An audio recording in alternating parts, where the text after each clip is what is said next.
those? Well, I mean, they've gone in extremely heavy-handedly, LIV Golf, but then I suppose if they're trying to take players away from the two major tours, they have to, because the two major tours are so protective of their product. But having said that, I agree with the two main tours. I think they have to be. And I think the two main tours are brilliant for golf because they have a pyramid system on both tours where, you know, anyone who's any good will make it to the top. It is that simple. Whereas, you know, if LIV Golf were in charge, then that would not be the case. So I think it's right that the main tours have to be like that. And we'll see if they're still talking at the end of the year, and maybe something can be thrashed out and both tours can end a little sooner, and maybe you know, some big jamboree at the end of the year for 6-8 weeks for anyone who wants to play certain events might be better suited. But LIV Golf seem to want to take over the whole shebang, and I think those tournaments are not good for golf right now. They're basically exhibition events. People are getting paid crazy amounts of money, and you know, there's a lot of animosity between current tour players and the LIV Golf players. So it's not a great situation, and I don't think LIV Golf have handled it well. I'm not sure Norman is a particularly good spokesman, because they've taken him out of the press to a large extent,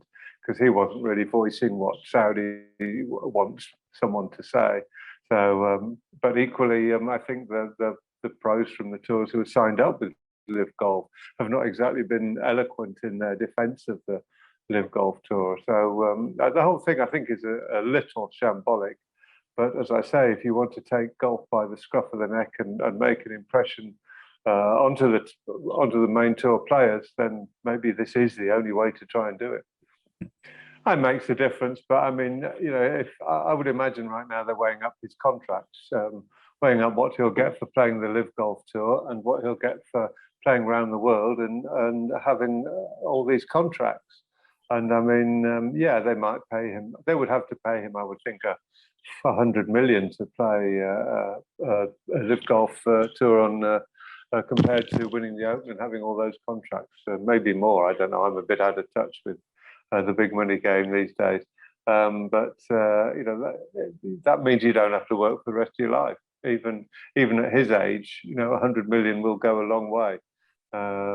But you know, he's going to be playing. Is he going to be playing main tour golf? Is he going to really enjoy it? I don't know. I think there's a lot of question marks over this tour, and you know, it will be interesting to see what the outcome is. And of course, you know, we've touched on Henrik Stenson.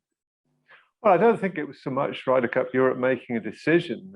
Henrik was unable to fulfill the obligations of his Ryder Cup captain's contract. And if you can't fulfill the obligations, then the agreement is null and void. And I mean, it's virtually a mutual decision. I mean, yeah, he can say, well, I didn't agree with the captaincy being pulled, but you know, if he can't fulfill his contract, I'm not too sure what he expects. So you know, I mean, I don't know if Henrik needs the money. It's entirely possible.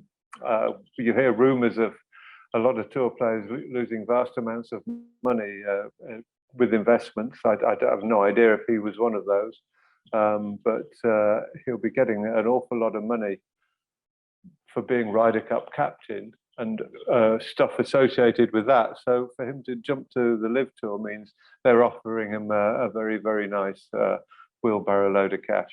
Agenda. Well, I mean, that helps, but I mean, their strategy is to get people who will come. And if you get people in their 40s, that they are way more likely to come than people in their 20s. So they're building up names on their tour, and having a tour full of good big names, even if they're slightly past their peak, which you could argue that Westwood, Poulter, Stenson, and Casey and others are, is giving them a star-studded field, and it makes the field look good, and it's an inducement to other players to then jump on board. So you know, it's certainly a Ryder Cup captain to sign up is a coup. Henrik knows what he's doing. He's not daft and he's a lovely guy, Henrik, and I like him a lot. And it's a great shame because he would have been a brilliant captain. And that ship now has sailed, and it's a pity. It would have been a real jewel in a glittering career. Future, hasn't it? Yeah, absolutely, and they're taking a lot of possible captains away. So we'll find other people to be captain. Captain's not all important. It's the captain's position is drummed up to be incredibly important, but I think it's overrated. I always have done, and every captain we have over the last certainly 15 odd years. Everyone thinks they're just going a little extra mile to do something else, and everything's a little better, and they're thinking of one more thing. But actually, yeah, that's great. But when you get out there on the turf and start playing against Americans, there's only one thing filling your mind, and it's not how great the locker room was, or the little present you got from so and so, or whatever, and left in your room, or how beautifully appointed everything is. How the food is stunning. It's how much you want to beat the Americans, not because you hate, but because this is a massive event, and it's a huge thrill to play in it and be involved in it. And that's what's on your mind. So that's all there is to it.